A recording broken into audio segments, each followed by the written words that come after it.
الحمد لله وكفى والصلاة والسلام على عباده الذين اصطفى خصوصا على أفضلهم وخاتم النبيين محمد الأمين وعلى آله وصحبه أجمعين وبعد.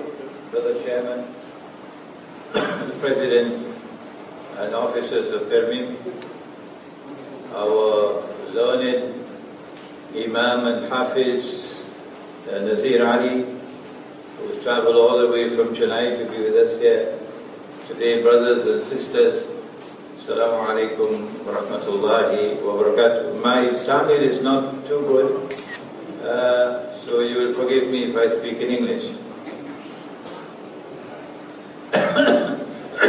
This is a historic occasion where the dua is mustajab. We made the dua when we wrote this book, asking Allah to send those who will translate it into all languages spoken by Muslims. And today Allah has answered that dua in a very important language, Tamil language. I want to share with you a few things connected with the background of the book that very few people know about. A very great scholar of Islam, Pakistan, who died maybe about 20 years ago. His name was Dr. Karim Siddiqui, rahimahullah, who established the Muslim Institute for Research and Planning in London. And he loved me as a younger brother. I was doing my PhD in Geneva in Switzerland. He was in London. I used to travel back and forth to London. He had very high esteem for my teacher, Maulana Fadl Rahman Ansari, rahimahullah. And it was in 1976, I remember April 1976, when he organized an Islamic conference in London. And I traveled from Pakistan to attend that conference in London. And between sessions in the conference, he and I sat down together to have a cup of tea. And while discussing, we came to the conclusion that the city of Jerusalem is the key to understanding what lies ahead in history. He said to me, Imran, you have been trained. You have been trained for this job. And you must write this book. And that was 1976, Jerusalem in the Quran. For 20 years thereafter, still in the world of thought, until in 1996, I am in New York, and I have a high profile as a scholar of Islam in New York. And Dr. Daniel Pipes, who studied at the Temple University in Philadelphia under Professor Ismail Faruqi, who got his PhD in Islamic Studies, and considered himself to be a scholar and could teach us Muslims a couple of things. So Daniel Pipes wrote an essay which he published in the Los Angeles Times. Muslims have no claim to Jerusalem because Jerusalem is not even mentioned once in the Quran. So I decided I must respond to Daniel Pipes. And the book must be entitled Jerusalem in the Quran. Daniel Pipes, you could take that and put it in your pipe and smoke it. So 1996, 97, 98, I was working on the book. And you had to use a methodology to bring the verses of the Quran together to be able to penetrate the subject. And it was my good fortune that I was a student of a teacher who gave precisely that methodology. Maulana Fadlur Rahman Ansari rahimahullah. But in addition to methodology for studying the Quran, you could not understand the Quran unless you also focus attention on events which are unfolding in the world, in the political sphere. Was it by accident that Britain became a ruling state in the world? And the world experienced what they called Pax Britannica. Was it by accident that the United States then put Britain in its place and took over? And the world then experienced the United States as a ruling state in the world. And so Pax Americana replaced Pax Britannica. Is this going to continue forever? The student had to have insight, basira, to be able to apply what was in the Quran and what was in the Hadith to events which are unfolding in the world. And by Allah's kindness and grace, the cover of this book shows the product of that effort. That there are 3 circles. It's a Malay artist who did this. And the 3 circles represent the 3 periods or the 3 stages of the life of Dajjal. That the Prophet said, sallallahu ta'ala alayhi wa sallam, that when Dajjal is released on earth, he will live for 40 days. Yawmun kasana, a day which would be like a week, a year. Yawmun kashahr, a day which would be like a month. Yawmun kajum'ah, a day which will be like a week. وَسَائِرُ أَيَّامِهِ كَأَيَّامِكُمْ, and all his days, meaning all the rest of his days, like your days. That's the hadith. 1400 years had passed. No one was able to understand and interpret until the right moment came, until events had unfolded in the world, until proper methodology was used to apply to the Quran and to the Hadith. And we came to the conclusion that when Dajjal was in the first stage of a day which is like a year, Britain emerged as the ruling state in the world. That is the explanation of Pax Britannica. If you have another explanation, we would love to hear it. This is ours. And then, when the United States took over from Britain and Pax Americana replaced Pax Britannica, we said, this is Dajjal in a day which is like a month, second stage. And as a consequence, we were able to anticipate that the United States will not remain flying high forever. That the United States is going to fall. And that a new ruling state will replace the United States. This is 20 years ago. This analysis was done 20 years ago. But no one could possibly think that the United States would be in the state where it is today. with the US dollar in a hospital in Manhattan, in ICU. We have the expert on monetary economics right here. And a new monetary system around the corner to replace the existing bogus and fraudulent monetary system, petrodollar system. It is because we said Dajjal has to move to a day which is like a week. We are able to anticipate that the movement from one day to another always came with great wars.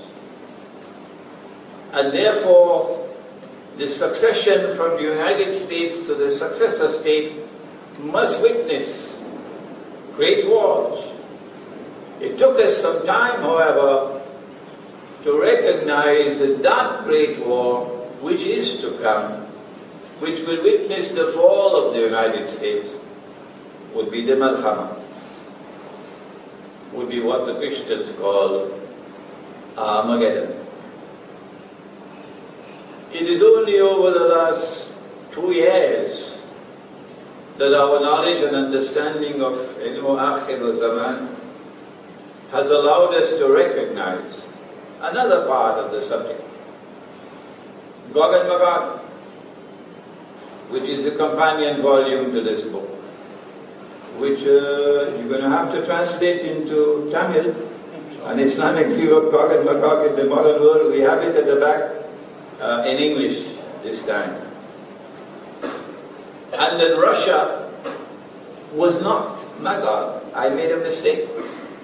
No, Russia is not Magog. Gog and Magog are the Judeo-Christian Zionist alliance, which have NATO as their military arm. That's Gog and Magog. And that Russia is Rum of the Quran. غُلِبَتِ الرُّوم, says Allah in the Quran. And Allah speaks in the Quran of Rum being victorious twice. لِلَّهِ الْأَمْرُ مِنْ قَبْلُ وَمِنْ بَعْدُ. Decision making concerning victory and defeat is with Allah. And Rome will therefore be victorious on the previous occasion, which happened during the lifetime of Nabi Muhammad alayhi salatu wasalam. And Rome will also be victorious min ba'd, in a subsequent occasion, which will have to be Akhirul Zaman. And so when the big war comes, which is around the corner now, which is why they're circling Russia, which is why they attack Russia in Crimea and attack Russia in Ukraine, because they are hungry for that big war.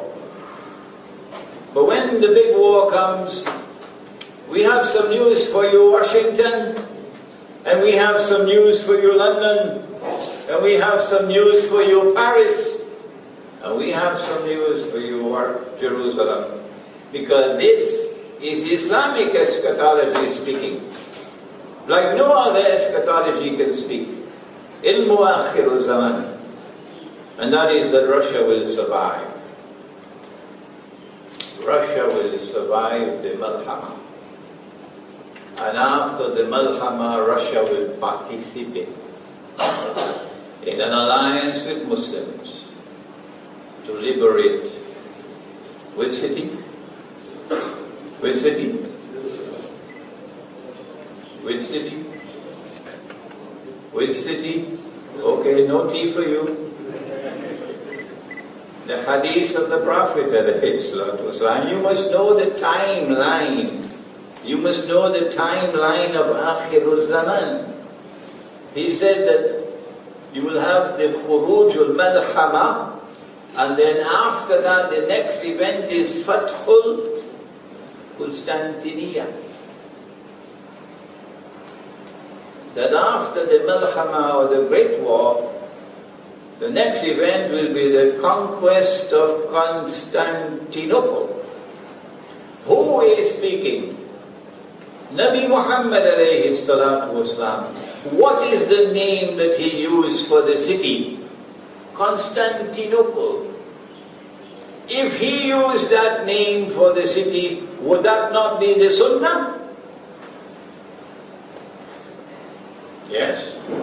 So it is the Sunnah to refer to the city as Constantinople. So Mustafa Kamal, how can you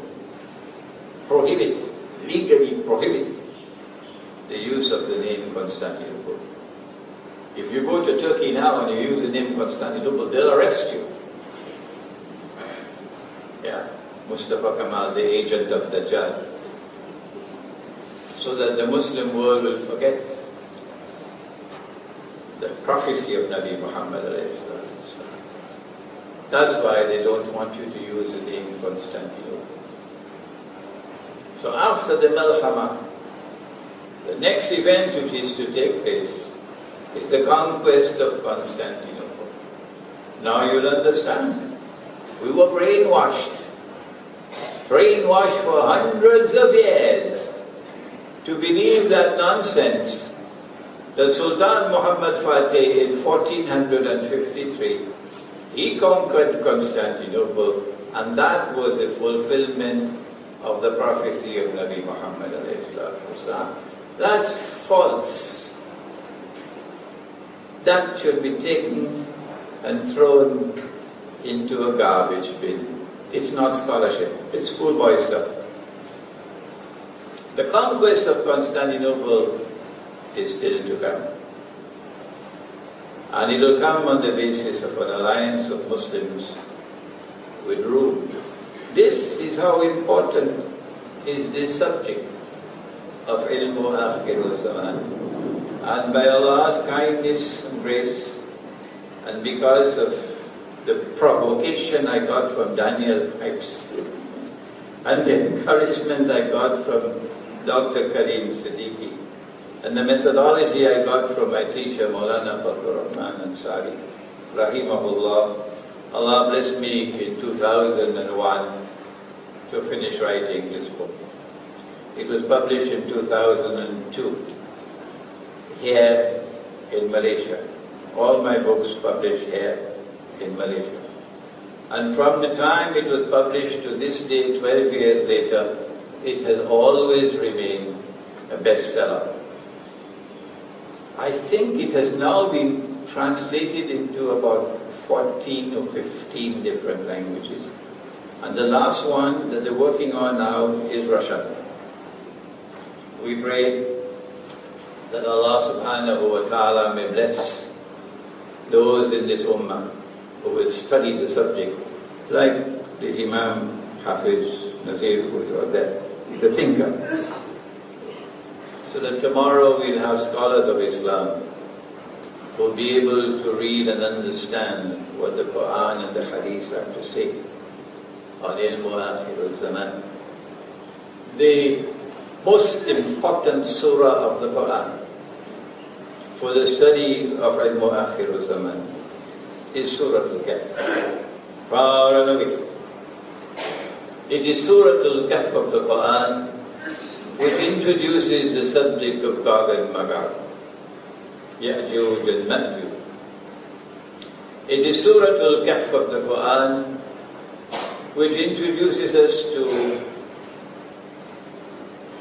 Dajjal without mentioning the name of Dajjal, in the story of the young man and the cave.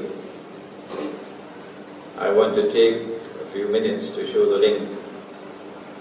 It's not just that Nabi Muhammad alayhi salatu wasalam said, recite the first 10 ayat of Surah Al-Kahf over Dajjal and he won't be able to harm you. It's not just that Nabi Muhammad alayhi salatu wasalam said, recite Surah Al-Kahf on the day of Jum'ah and you'll get nur from the samawat to the earth, and that nur will stay with you until the next Jum'ah. The link with Dajjal, clear. Dajjal sees with the left eye. He's blind in the right eye. It looks like a bulging grape. The left eye symbolizing external sight. The blind right eye symbolizing internal blindness. This is epistemology, the branch of knowledge which studies knowledge. Those who follow Dajjal will be a people who, like Dajjal, would be internally blind. PhD from MIT. Oh yes. But you have eyes and yet cannot see. You have ears and yet cannot hear. You have hearts and yet cannot understand.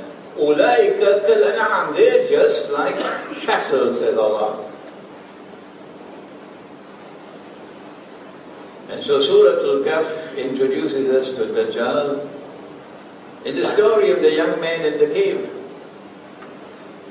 Dajjal is released in the lifetime of the Prophet ﷺ. Where is the evidence? How could Imran say such a thing? Alright, here's the evidence. Hadith of Tamim Dari. And Dajjal is on an island. An island has water all around it. Does Medina have water all around it? Is Medina an island? How come you're so quiet? No. Dajjal is on an island and he's in chains. Okay? Shortly after that, Nabi Muhammad ﷺ suspects a Jewish boy in Medina to be Dajjal. And he takes Umar radiallahu ta'ala with him. And they go and meet the boy, Ibn Sayyad. If it is possible for Dajjal to be in Medina, would it be correct to conclude that he is no longer on the island? Would it be correct to conclude that he has now been released? And that's the only way he could possibly be in Medina? I think this is elementary common sense. Only 5 ringgits worth of intelligence you need to conclude that as a consequence of this event, we are told Dajjal is now released. Was Ibn Sayyad Dajjal? No, he died. Ibn Sayyad died long ago. But Dajjal can only be killed by whom? By Nabi Isa alayhi salam. So he could not have been Dajjal. So Dajjal is released. He's here on earth. But we can't see him because he's not in our world of space and time. And so Surah Al-Kahf gives us the story of the young man. And they slept in the cave for how long? 300 years. At the end of 300 years, Allah woke them up. And they asked, how long have we been here? And one of them said, a day or a part of a day. That's strange to me. Because if you were sleeping for 300 years, then when you wake up, your fingernails will be as long as from Shah Alam to KLCC. That's biological time. But they had not aged. They were still the same age. So they did not spend the 300 years in biological time. Well then where were they? They had to be in the Samawat. In the Samawat, women don't need cosmetics. You remain forever young. So they were not here on earth. They were in the Samawat. Agreed? Because they were not in biological time. No. Wrong. Wrong. In the morning the sun will come up from this side. And in the evening the sun will come from this side. And the bodies will be rolling. وَنُقَلِّبُهُ ذَاتَ الْيَمِينِ وَذَاتَ الشِّمَالِ So they were very much in this world. And they were rolling from left to right, attracted to sunshine. Well, then we have a paradox.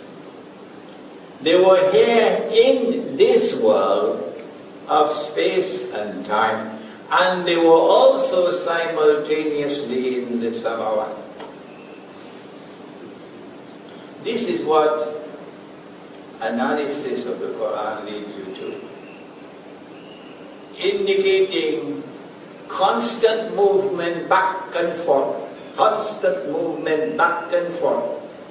between this world of space and time and the samawat, which is the key to the understanding of Dajjal. So we started our work on Surah Al-Kahf, and the first book to come out was Surah Al-Kahf at the modern age. One way of explaining the Quran is called tafsir, explanation. But for ilm akhir al-zaman, you need something else. You need ta'weel, or interpretation. And that is what that book offers. Surah Al-Kahf and the modern age. Then we also offer the tafsir of Surah Al-Kahf. And now there's one more book left to be written to complete the quartet. And that is Dajjal, the false Messiah. But you need a lot of time to write a book on Dajjal, and a lot of thought to go into that book. Otherwise, at the end of it, you look like a fool. So I'm taking my time with a book on Dajjal. I want to end now by not only urging you to read on the subject of ilmu akhir al-zaman, so that you may be able to remain faithful to the Quran and not betray the Quran, and that the Quran may be able to explain to you the ahadith, so that the Quran and hadith will explain to you the reality of the world today. May Allah bless Hafiz Ustaz Nazir Ali, who took up the task of translation with great courage. I don't know how much headache he got in translating, and may Allah bless him. May Allah bless my dear student Shirazuddin for the effort that he made also to get this published, and also Permin for what they have done, that this book may be today launched. ربنا تقبل منا إنك أنت السميع العليم وتب علينا يا مولانا إنك أنت التواب الرحيم برحمتك يا أرحم الراحمين آمين.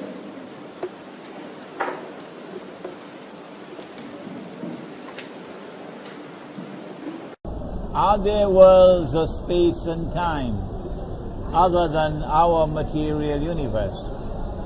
Are there parallel universes? Yes, says Islam. The Quran has on several occasions mentioned that there are 7 of them. 7 parallel universes which have different space and different time from ours. So Dajjal, or the Antichrist, would be released. He would be on earth, but not in our world of space and time. How can you be on earth and not be in our world of space and time? Well, we believe that there are angels here on earth. We are told that there are 2 angels on our shoulders, and they're constantly recording what we do. But can we see them? No, they are here on earth, but they're not in our world of space and time, and so we cannot see them. Similarly, the Antichrist is here, but he's not in our world of space and time, so we can't see him. When I wrote my book, Jerusalem in the Quran, I realized that stage 1 of Dajjal's mission, which was the longest one, a day like a year, that in stage 1, he was the one responsible for Britain emerging as a ruling state. Dajjal gave to the world Pax Britannica. Pax Britannica was stage one on the road to Jerusalem.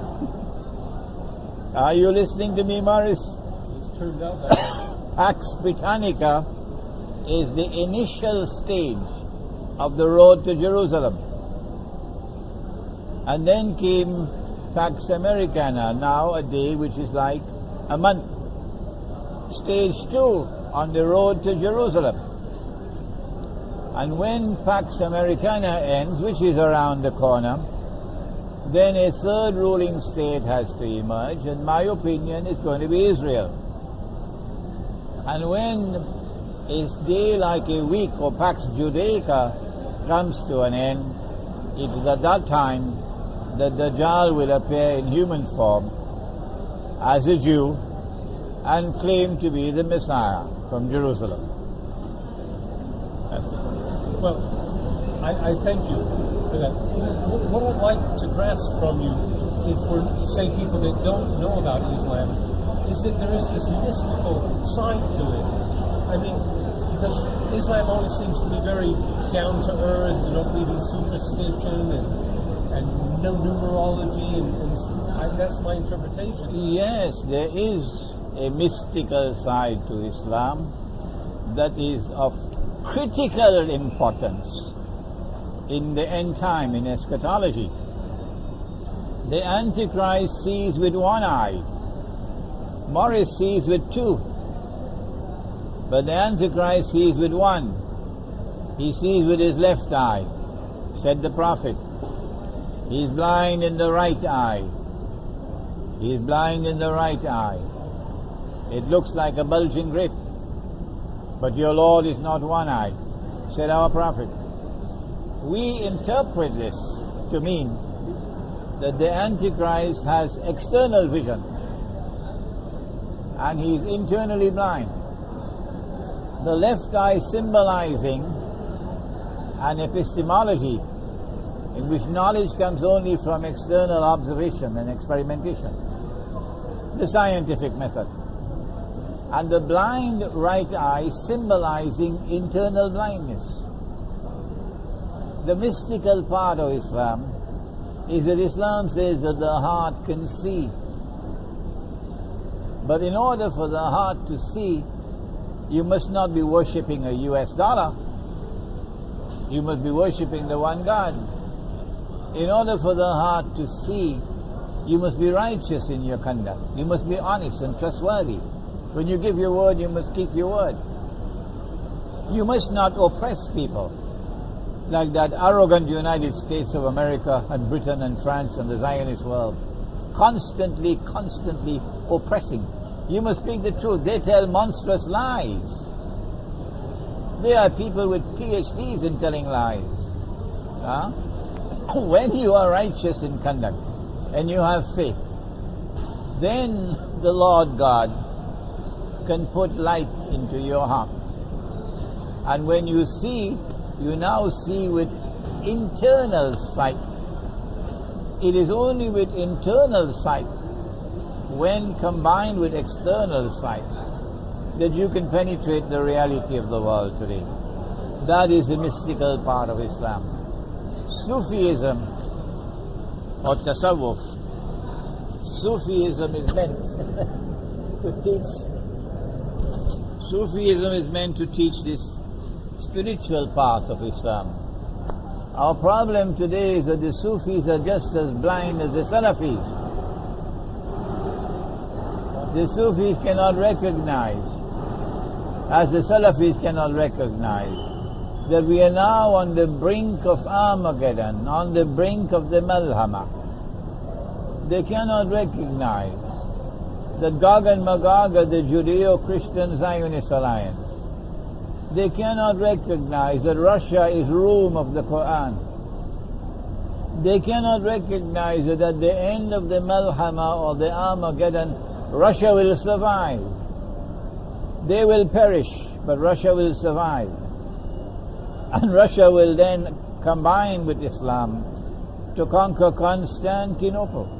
Yeah. So the Sufis seem to be just as blind as the Salafi. America, the industrial world, people have become automated in their work and their thinking. They seem to lack imagination. And I come to Asia, to Malaysia, and it's an Islamic country, but it seems very similar. It's following a similar path.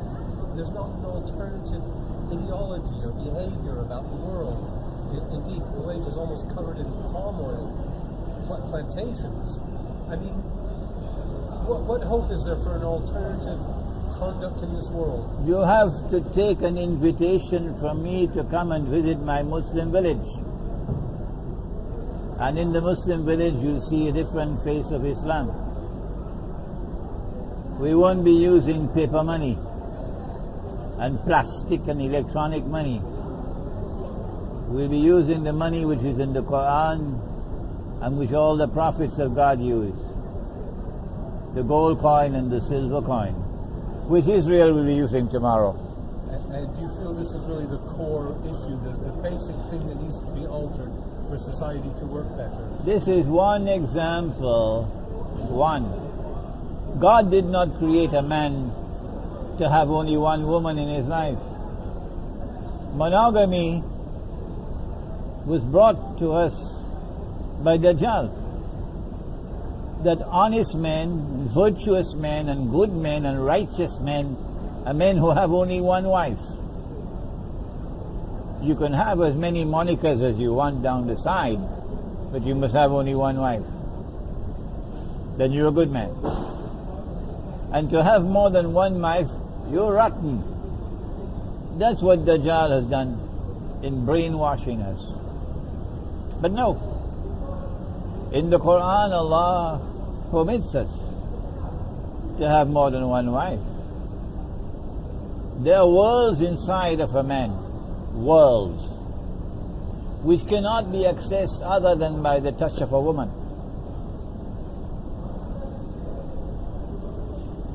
And if you do not have a woman in your life, like David and Solomon, Allah's blessings be upon them, they had many wives, all the prophets of God. And it is in the interaction with many women as wives that these men were able to expand and expand and expand and blossom. These, of course, are the prophets of God, but there are others as well who show versatility, compared to which we today are just little schoolboys. Yeah, schoolboys. And so when you come to the Muslim village, you won't find Dajjal's monogamy. No. Every woman has the right to a husband. Every man doesn't have the right to a wife. Every man has the duty to marry. The world is filled today with women who cannot find husbands. Among the reasons for that is because Morris wouldn't get married. Don't look at me like that. The world today is filled with women who do not have husbands, consigned and to remain living their lives without any husband. Not in Islam. No. Not in Islam. Every single woman who comes to our Muslim village and says she wants a husband, somebody has to offer to marry her, including Jamal here. I heard an introduction this morning, just prior to you giving a speech, and it went through your past, your biography, all the different things you've done. What I'd like you to tell us, which we were not told about this morning, are moments that changed your life, changed your awareness, changed your direction. What moments can you tell us about?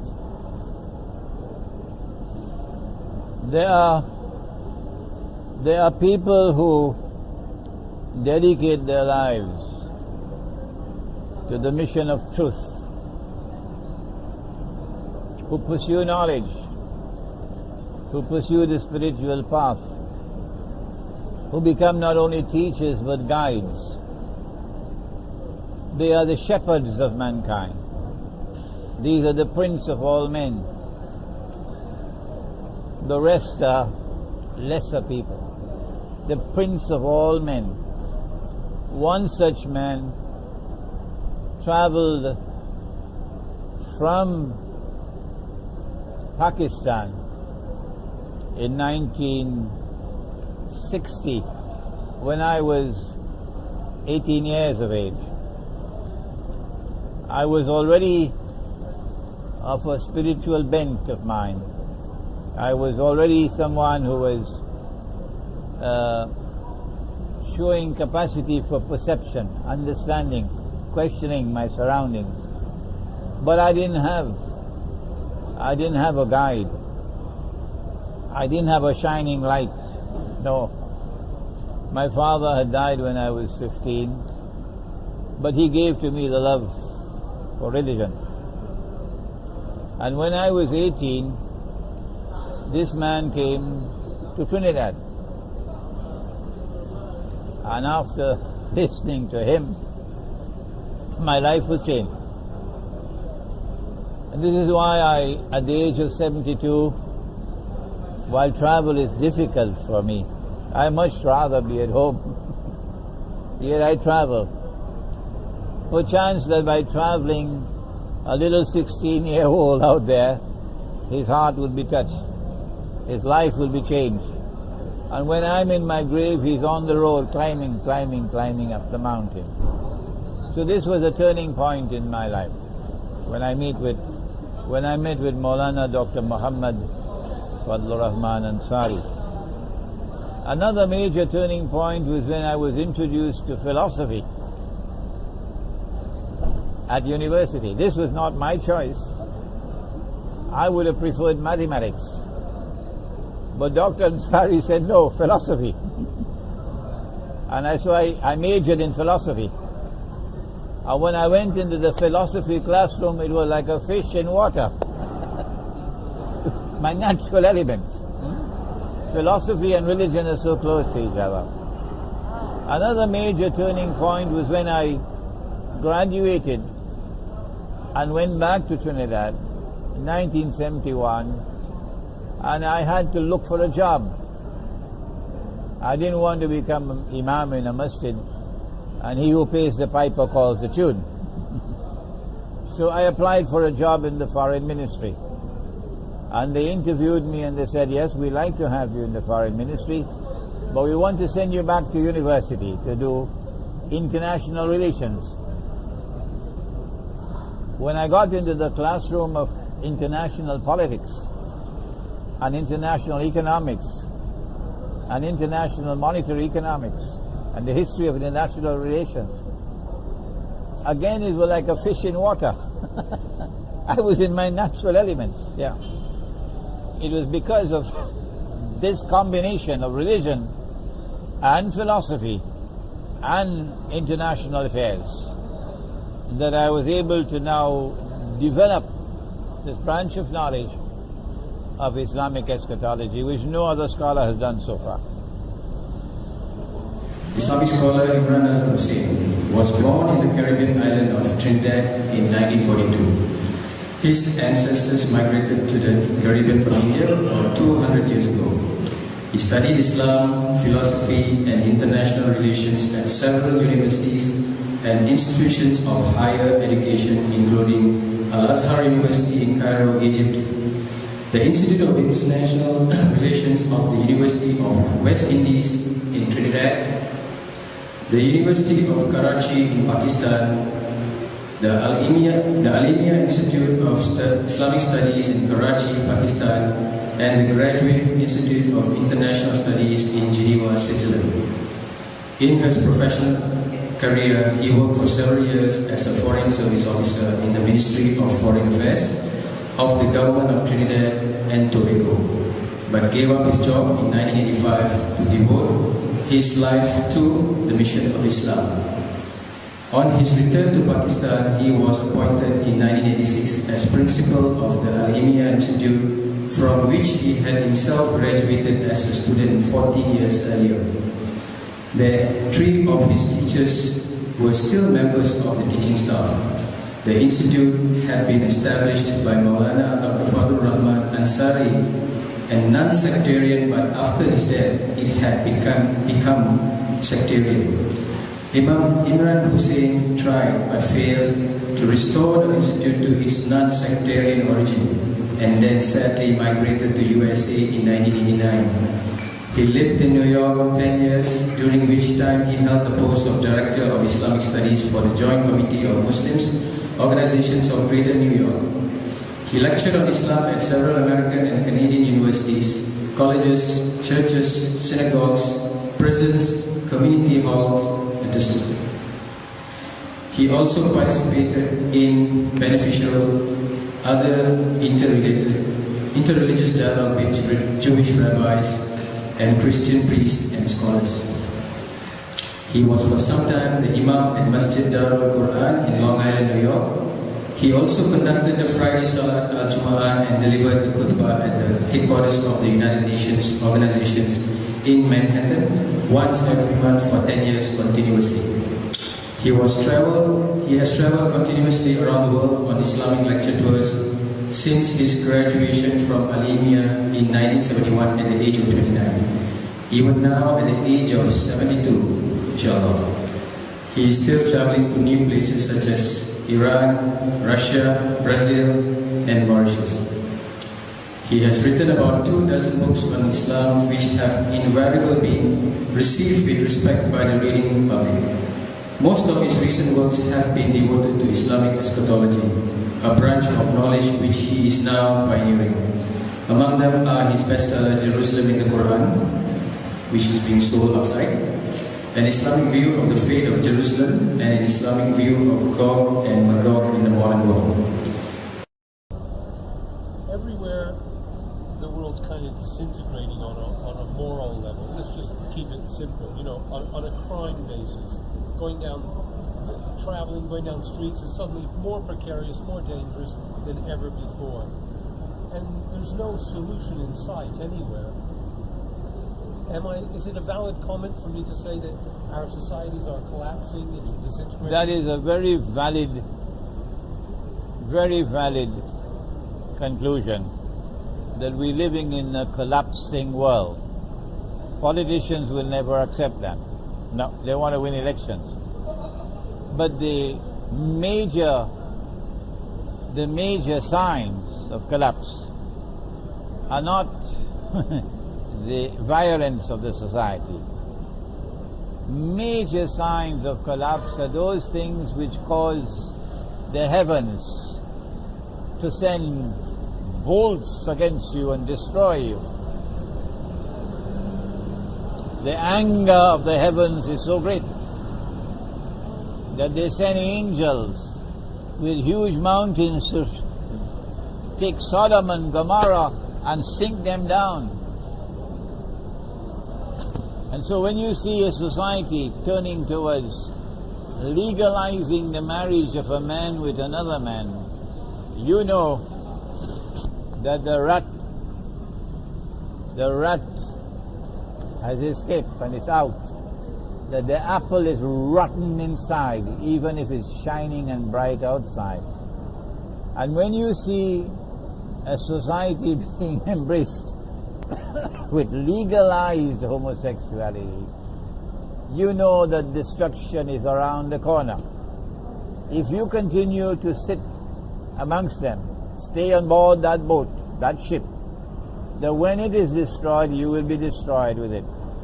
And that is why we say this is a time to withdraw from the cities, because the cities are a lost cause, and we head for the remote countryside. There are many Americans who will agree with me, many French who will agree with me, many Germans will agree with me in Europe, because they're heading for the countryside, out of the cities, and building communities in the remote countryside where they can live a life of some purity and integrity. It seems inevitable to me that Russian troops are going to move into eastern Ukraine. They're going to be provoked to do that. I also wonder if Israel will then attack Syria at the same time. Am I making a reasonable interpretation of events? This is no man's land, really, for political analysis, because no one really knows which scenario is going to evolve. What is certain now is that Russia is operating on the basis of a very mature and wise policy. They're not jumping. No, they're taking their time. And when they act swiftly and firmly. They did so in Georgia in 2008 and gave the Zionist world a slap on its face that is still stinging to this day. They acted with brilliant diplomacy in Crimea and gave to the Zionists the most significant defeat they have ever experienced since the Zionist movement was created. They wouldn't like to hear these words from me, but this is Islamic eschatology speaking. And so Russia is on the road. So Russia is on the road, I believe, to teaching them a good lesson in Ukraine. But I think Russia is biding its time for the government in Ukraine to kill more and kill more and kill more and kill more, using the armed forces against their own citizens. When they have done enough, and Russia has warned them sufficiently, and you now have before the very eyes of the world, you have justification, moral justification for responding with force. It is then I would believe that Russia will show them an iron fist, and Russia will respond with such power and force and ferocity, and Russia will have support from the heavens above. You know, it seems to me that so much of our news is fabricated, false, put out to persuade public opinion, as if public opinion matters. And that is my question to you. It also seems that they act with unanimity, that they just don't care what the public believe. And why do they even bother to lie to us? Why do they even bother to be concerned about public opinion when they obviously can do whatever they want anyway? It is a part of Dajjal's strategy to seek to brainwash you. Our Prophet said so, that he comes with a river and a fire. But his fire is a river and his river is the cool waters. His river is a fire and his fire is a river. So he has a PhD in deception. He seeks to brainwash you, to corrupt your capacity for proper thinking, so that he can get you on board his train, supporting him, which is what happened when the General Assembly had to vote on Crimea. 50-something of them voted against Russia, supporting. All right? So they are very concerned about public opinion. That's why they take control of television, of newspapers, of the radio, the news media. Okay? They buy journalists. They pay journalists and so on. But all that they did, and they're planning for Crimea, was for the last 100 years. And at the end of the day, guess what happened? They planned their plan and Allah planned his plans. And our modern day Zulkarnain gave them a beating of their life in Crimea. That's what's going to unfold now in Ukraine. Yeah.